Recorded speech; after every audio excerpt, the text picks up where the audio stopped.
Welcome to part 2 of 5 in our Kenyans News election series. I spoke with a local expert about some of the most important issues in this upcoming election according to the Pew Research Center.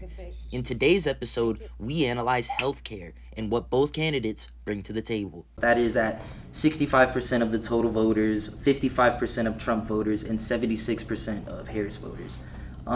It seems like on the Harris side, it's mostly following in the footsteps of Biden with trying to expand programs within the Affordable Care Act. And obviously Trump, when asked about healthcare in the most recent debate, that was one of the most viral moments of him having concepts of a plan. And so I guess I'm wondering, it seems like neither candidate has also given this too much attention. Where do we stand with healthcare in this election? Donald Trump for quite a long time has been talking about repeal and replacing the Affordable Care Act. When the Affordable Care Act was first passed, it was unpopular. So going ahead and talking about repealing it and replacing it was actually a good, in terms of garnering votes, it was actually a smart proposal.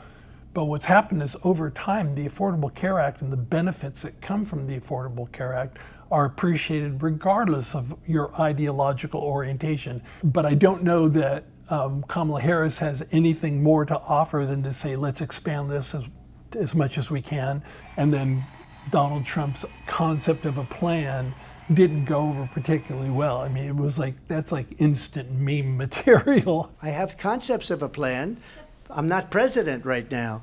And so once again, healthcare is really complicated, right? And if it is the case that the 5 to 12% of undecided voters are going to decide this, I'm not sure how well versed they are on the complexities of healthcare proposals. The last thing on healthcare that I wanted to ask you about was, I thought that it was interesting that Harris seems to have benefited from kind of dropping universal healthcare, Medicare for all.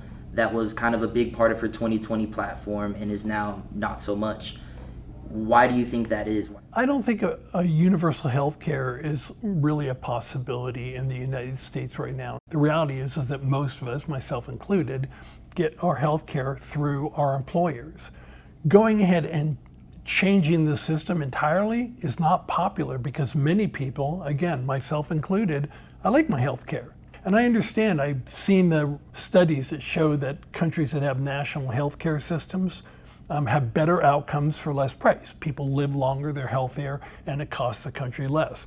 That's all well and good, but we were talking before about pocketbook issues. I'm not concerned about the macro part of this. I'm concerned about Phil, and Phil likes his health care, so I don't want to change the system. So I think Kamala Harris has changed her perspective on some things. Now, she's insisted that her values are the same, but her proposals are changing.